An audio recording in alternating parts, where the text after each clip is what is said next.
present a paper on transitions from socialism to capitalism and the legislation that seeks to create new social structural accumulation with special reference to Egypt. It will be followed by Gonzalez-Perez and Howard Dewar.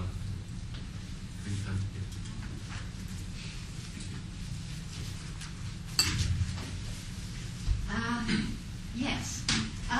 Well, there actually is a paper, or rather there were a rather larger other paper in which I've taken, based on a research project that has been going on actually since 1989.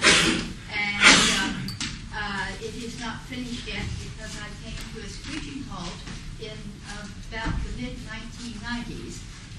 Because I had a book manuscript, and when it was sent to reviewers, the reviewers said that to do my conclusion, which I had not done, but I wanted to get some reading from the publisher, that I should look at the literature on regulation theory and the social structure of accumulation. And so for 10 years, I have been doing that without any very great conclusions.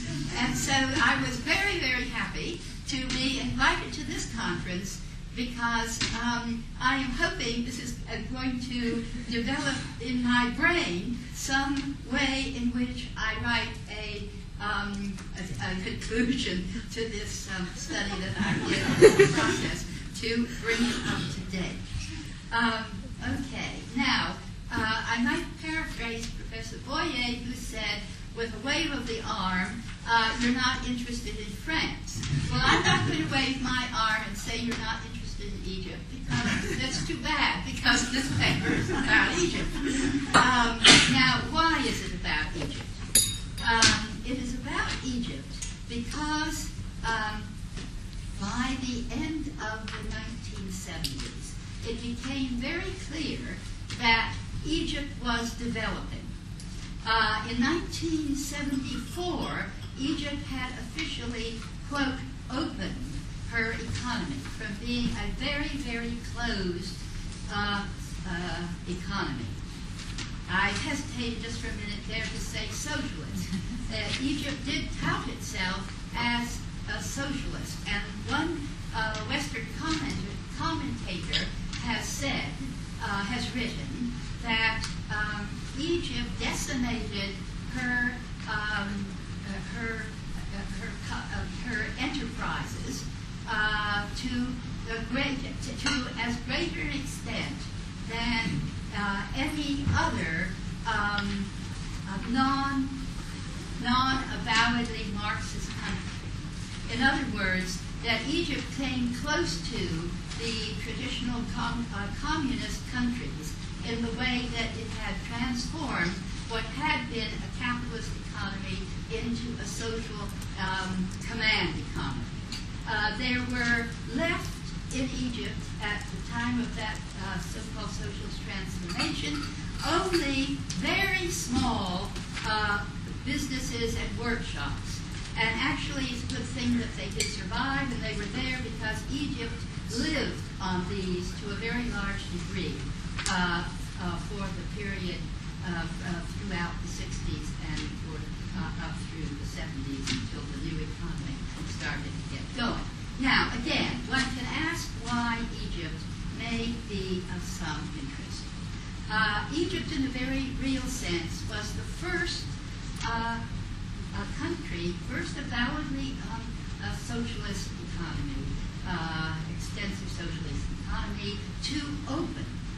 Now, there had been some 20 years of revolution and from some 12, 14 years of socialist rhetoric, shall we say, and so there needed to be some extensive propaganda, as it were, to get the public ready for this new transformation. And it was quite heavy. It was promising the people absolutely everything. It did not promise them that socialism was going to be demolished, however. that everything was going to be the same, except they were all going to become prosperous. And the first official act of a new opening, which was called al-Infitah, which literally means that. It got translated by some as liberalization. Basically, etymologically, it means opening.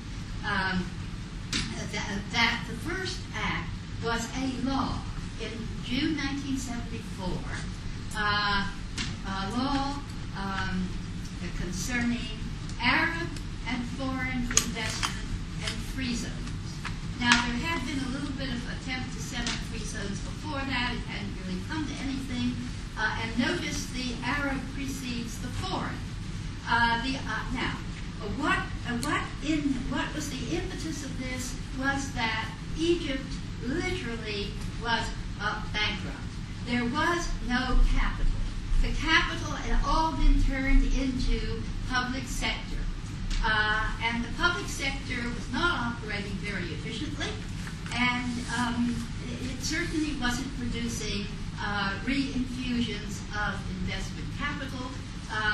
It was having, rather than running on economic principles, it was running on social principles. In other words, in one of the larger textile factories, prior to the switch over into the socialist era in the sequestration of all the large and medium-sized enterprises, this particular company had about 1,000 employees. By 1974, it had something like 4,000. So you see, the government's policy was to employ not just all college graduates, where college has been made free for everybody, although everybody who had a high school, who could graduate from high school, but also high school graduates were guaranteed jobs. So this was a mammoth influx, as it were, into the government-supported workforce.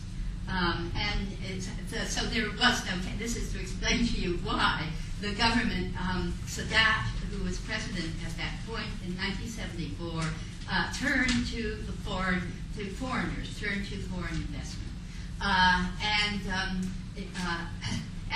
Because this was as we saw, the only source. During the socialist years, Egypt had been helped by the Soviet Union. The Soviet Union built the High Dam and gave some other aid to Egypt. But the real money, of course, was in the West, and particularly in America, and so they did an investment law. Now, what I'm going to do here is very briefly go over the progression of how this happened. And there is a logic in it. First and foremost, they needed investment capital. Okay? So we have an investment law. The investment law, the people didn't know what they were doing. There was no precedent for this. The propaganda referred to Yugoslavia, but I mean, Yugoslavia, well, what was Yugoslavia? The Yugoslavia had the IMF in those days, early 70s, and it was a disaster for various reasons. That. Now, so Egypt had nothing really to look to. They needed money, they passed the investment law, and waited for the money to come. Well, they didn't know what they were doing. For example, they were paranoid to have imperialism come yet again, enter yet again into Egyptian soil and their economy, and so they tried to make sure that everything was controlled. The exchange rate, the currency was tightly controlled, that they had one exchange rate for the investors to transfer the money in, and another rate for them to transfer their profits out. Both of them were disadvantageous to the investor. This is sort of the level of non-understanding what they were doing. Okay, so now the investment law produced a little bit of Arab investment. For the most part, it didn't produce very much. One of the problems was that they specified that it would be foreign. It was foreign currency that the investment was to be in. it was discovered that it didn't matter. It didn't state who the investors would be. So actually, the main part of the early investment were Egyptians who had made money abroad. They took the opportunity to repatriate their savings. They weren't interested in the other side of the repatriation, and so a few of them came and they established businesses. But generally, it was just not successful. Where the real capital accumulation came was pressure was exerted for opening the country to commercial activity. And so there was duly legislated a law of law for import, export. Of course, export much didn't happen, but for importation and a loosening of the currency regulations. Okay, these were the ways. This was the way in which capital accumulation actually began in Egypt. In other words, this is a reaccumulation of merchant capital. You know, there's a certain classic pattern of this. It is merchant capital that gets the new capitalism in Egypt going. Okay. Now, the currency laws, there was, again, they were trying so much to control the currency that they were unwilling, and of course they didn't have foreign currency, or not much of it. Some of it was repatriated money from the workers in the Gulf in those days, so the banks had some. So what they did was to invent something called importation with no exchange of currency. So Egyptians could go to the bank with their Egyptian pounds, get a letter. The bank would, they could, yes, go to the bank with their Egyptian pounds, and the bank would then issue their letter of credit. However, the bank, as I said, didn't have much foreign currency. So then the new form of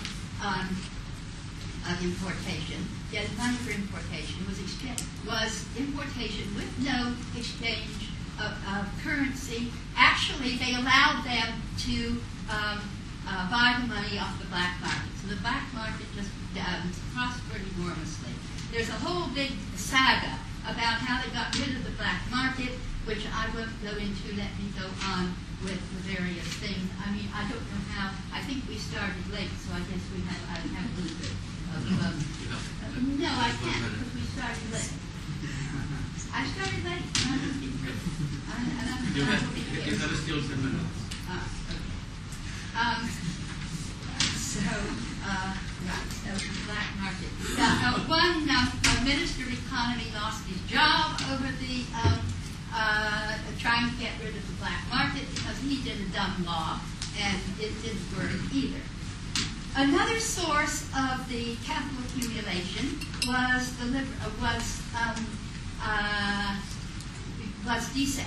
desequestration. In other words, giving back the property that had been sequestrated. And so, beginning in the late 70s and on into the 80s, again, this had begun earlier with a series of laws. Each one of the laws was a little bit more logical than the others, sensible than the others, until we finally get to a constitutional court decision. A constitutional court had been created in 1979. In 1981, it was one of its first decisions where it had said categorically that, if at all possible, the sequestrated property should be returned in time. That there's no more of this paying off paying off for it. That if a person wanted their property back, they should have it. So this is a massive way of actually infusing the economy with people's former ownership. Ambiguity of ownership was to be decided in favor of those with original title.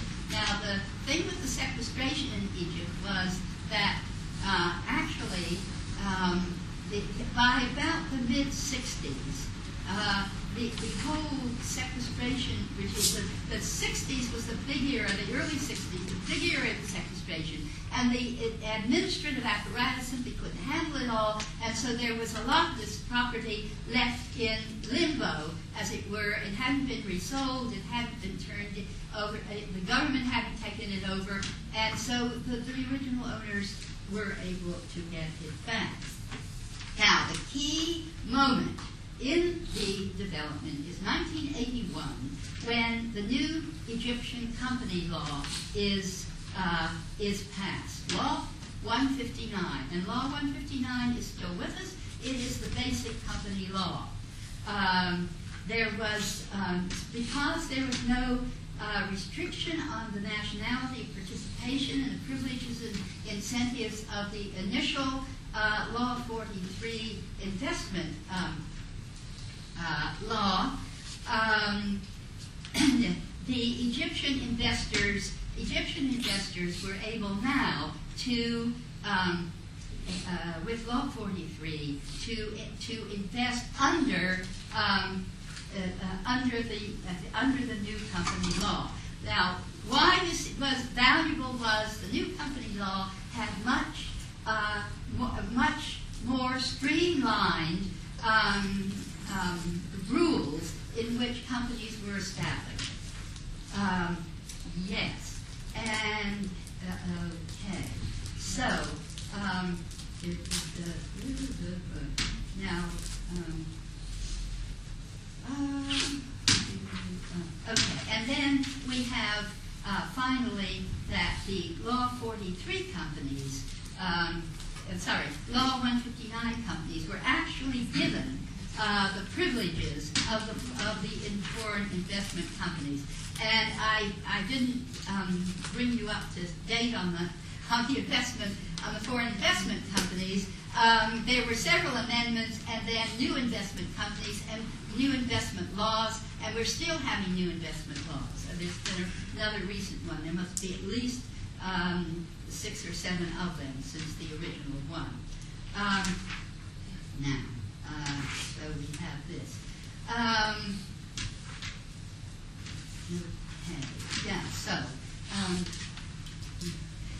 I made a comment in this paper that in 1989, finally the incentives that had been legislated to encourage investment were beyond what would have been the imagination of the early ones in 1974. Now, I've made another little comment in this, that capitalism only thrives when it continues to accumulate, and to accumulate as a system, it is heavily dependent on the laws that foster the various institutions that regulate and protect it, and which serve to stabilize the necessary relations among citizens, between citizens and the state, and between capital and labor. There are no rapid fixes. What lies ahead is the arduous task of building a modern state and a modern economy from the bottom up. Now, as we went through these laws, and I had a couple of students that were helping me read them because they're all in Arabic, except the investment law, because that was early on translated into English. What we found were that actually these areas that the state was passing laws for, and incidentally they were put through the legislature rather than being just directives, decrees from the presidency. It was made quite a big thing that this was the way that the laws were being passed. That it fell really into the classic factors of capitalist production. First, you have to have accumulation, and then there is land, labor, and capital. First, you have to have an accumulation of capital. Land and property are very central to it, and labor is, of course, a concern too. Okay, so we come to then, what do you do about the public sector? Okay, as late as 1989, if I'm not mistaken, I have this actually documented. the president of Egypt was still talking publicly that he would not touch the public sector. The public sector had been a sacred cow, as it were, from the time of from the early 60s when it became very large. But by 1991, there were external pressures. Now, I've never really gone into what all of these were, but it was the Washington people who were exercising their influence then. They hadn't had much success, but in 1991, we have Law 203 being legislated called the Public Business Sector Law. Now, you tell me, where have you heard of a public business sector law? Only in Egypt do we have something called the Public Business Sector Law. And it was very ambiguous because there were still being denials that it actually meant privatization. But it did mean privatization. And the law, when read it, had a complicated structure of restructuring the public sector companies, was going to put them into categories of the things that they were concerned with, and on each category of the kinds of companies was to be a holding company. And so this then was followed by what one commentator has called a whole army of accountants that came into Egypt, foreign ones, naturally, evaluating the work of these companies. And there are things in it like this. If a holding company retains 51% ownership in an affiliated company, the latter is governed by this new Law 230. But once a holding company's ownership falls below 51%, the company changes and comes under the private sector. That is under Law 159. We have a capital market law, which I will not go into. That's a whole interesting story, actually. When it seemed to be, when the privatization was taking place and they finally got these companies evaluated, it took over 2 years. And then they offered shares on the stock exchange. And I said at the time, who's going to buy them? The people bought them. And I said, why do they buy them? And they said, well, they're undervalued. Undervalued, I didn't relate to what. But anyway, I'm not an economist, so, I say I don't understand. But the stock market has had problems. Now, we come to the last thing here, the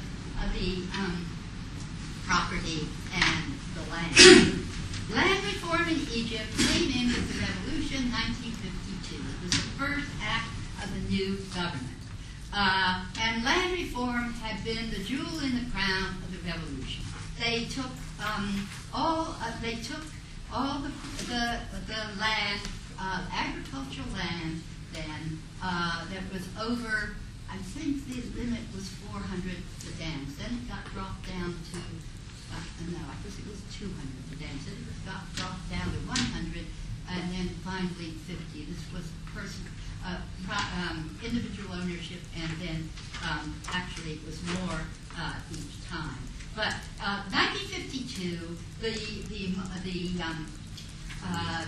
monarchy's lands were largely taken. The big industrialist lands were taken.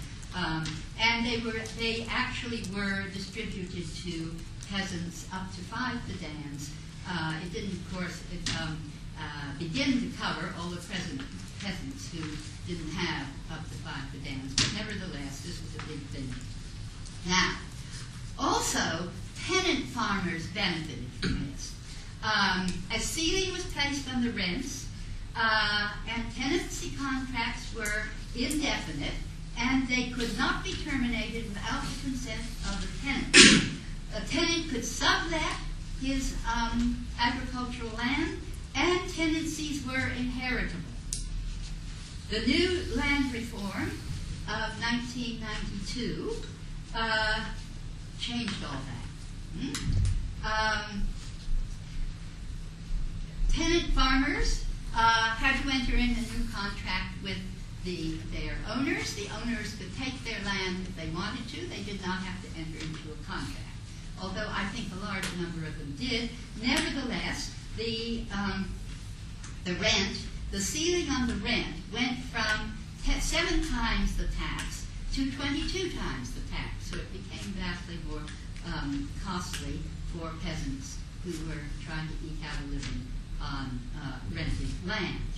But the main thing was they abolished the inheritable character of the tenancy agreement. No longer could tenancies be passed from father to son and so forth. Okay, I'm nearly done here. I have minus. Oh, I still have 5 minutes. I don't have 5 minutes. That was 10 minutes ago. Oh, okay. I'm not minus 1 minute yet. Okay. The agriculture comprises 32% of Egypt's workforce, with 3.5 million farmers cultivating an average of 2 fadans. You don't really support a family on that, or you barely, okay? And agriculture accounts for 35% of Egypt's GNP. Let's see, one of these. These were 92 figures. And statistics also show that 70% of cultivatable land will become available. This is another, this 92 figure. Will become available for renting out or sharecropping by this law. A lot of sharecropping came into play, although some coming before. Now, there were some reports of disturbances about this. Actually, the Magnus Shah, the legislature, was quite nervous about this, and there were arguments against it, and there was compromise. They did have a grace period of 2 years. They raised it to 5 years. So it was only in 97 that it really came into operation. Now, there were some reports of disturbances, but nothing on the order of the Red Riots of 1977, when literally the country stopped working for about 5 days. So the 5 days grace period passed relatively. I'm sorry, Professor. Professor Hill. Professor Hill, sorry, we have very limited time. Yes, okay, I'm finishing. Thank you. We have a new housing law. We have several new housing laws. Basically, it was a diminution of the rights that tenants have in rental housing. But the rental housing, with the reduced rents, with the government-controlled rents from the 1960s, you can imagine how low they are, that is still in place for the old properties. Now, last comes the labor law. The labor law was literally 10 years in being passed, which tells you something. There are 2 interesting provisions. One is that labor contracts are